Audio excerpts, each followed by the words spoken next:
Hello. Yeah, hi. Is this Elizabeth Dvoskin? May I ask who's calling?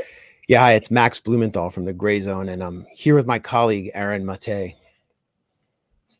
Oh, okay. Thank you so much for calling. Sure. Yeah. You wanted to so- talk about our factual journalism? I did. I want to interview for my piece. Yeah, I got an email from you accusing us of minimizing the atrocities on October 7th. So I'm wondering if it's possible, because I'm about to be on another call, if we could schedule a time to speak Monday or Tuesday. Obviously won't run prior to that. Well, I'd like to talk right now before we do that, because I am confused based on the language in your email. You are accusing us of minimizing atrocities on October 7th, but you're not. It doesn't seem like you're.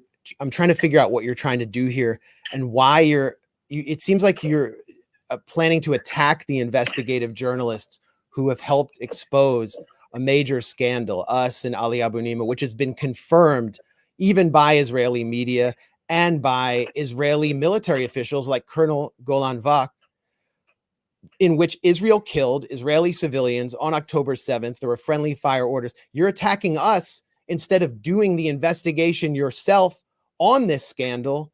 And I'm really confused about why that is. So I definitely want to talk through everything. I don't want you to feel attacked. I want to talk you through the points in the story. I'm of course aware that there were deaths due to friendly fire. And I've read the Israeli media reports as well, some of which you cite. And yeah, let's just... So how are we minimizing? Just tell me now, how are we minimizing atrocities by reporting these facts? So I'm about to be on another call and you're kind of springing on me. What I appreciate doing is scheduling a time to talk so that I can hear everything that you have to say and talk you through everything. Just the way. The question is for you. No, wait, Aaron Maté has a question. It's not all. I can't always get him here. We didn't contact you. You contacted us. So we want to hear from you. What is your issue with us? How are we minimizing what happened on October 7th? If you believe that, since you wrote it, it should be easy to explain. So let's hear it. So I appreciate you asking my question. My other call is asking me questions. My other call is starting in a minute. When is your other call over? I don't know. It's another interview. But I mean, no, but we need to have trust. We need to have trust before we go any further. And I see that you have minimized the Nakba of Palestinians writing for Columbia University's paper. You describe them as just a bunch of desert Bedouins. Are you a Zionist? I'm not sure. I see you're retweeting Barry Weiss, who's a major supporter of the Israeli genocide in Gaza. And I need to know, are you ideologically committed to the system of Zionism? And it's very curious that someone like that would be assigned to this story. And it's also curious to me that the Washington Post refuses to investigate the real story and hold accountable this powerful apartheid state and is instead attacking independent journalists. You are afflicting the afflicted and comforting the powerful, as the Washington Post has traditionally done. So why should we even trust you to set up some kind of call? I mean, that is completely up to you to do so. Are you a Zionist? Sir, that is completely up to you to set up a call. This isn't about any personal biases, ideologies. That's not what this... Do you support Israel's military campaign in Gaza?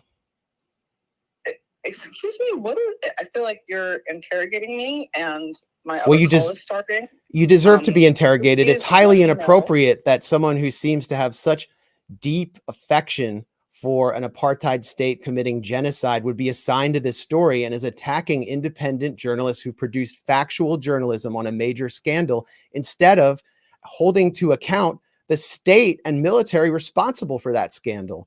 And by the way, why is the Washington Post always minimizing genocide, the attack on the Maghazi refugee camp? It was referred to as just strikes against Hamas in the Washington Post. Where is this? You're the social media reporter. Where is the report on all of the Israeli social media posts, the TikTok posts celebrating the genocide of Gaza, mocking people in Gaza for having their water and energy turned off, the Israeli soldiers in Gaza proudly committing war crimes on TikTok, broadcasting it to the world. Have you written one story about that as the social media reporter? So feel free to send me anything, any articles or clips that you think. Feel free to answer the question. Feel free to send me any articles or clips. See, this is why nobody trusts corporate media and why they're reading Electronic Intifada and The Gray Zone, because you can't even answer these questions. You can't even tell us about your own Zionism and why you're doing this hit piece. I'm really just taken aback. Why? I'm taken aback. Okay, well, I apologize for being taken aback, but I feel like the next step, the natural step that anyone does when one is interviewing a story subject is for anyone who's mentioned or has a reference in a story is to talk the whole thing through, to schedule a time and talk it through. So that's all I'm saying. You didn't even ask me in the email to schedule a time or talk it through. So I apologize. You could have sent questions. Because I'm running late to another call. So I'll send a follow-up email to your email with suggesting some times. Does that work? Do you still believe that Palestinians, that the people of Palestine were just desert Bedouins before Israel? Okay, Liza Dvoskin of the Washington Post has hung up on us. She has said that she has another call that's so important that she can't interview or discuss this issue with her interview subjects, and she won't address her own pro-Israel sympathies, which are obviously relevant to this story. So, well, that's a pretty typical interaction with somebody who tries to write a hit piece on the Gray Zone. We've done this many times before with people. When we call them and ask them for the evidence for their claims against us, they universally are unable to engage and oblige, and that one was no exception.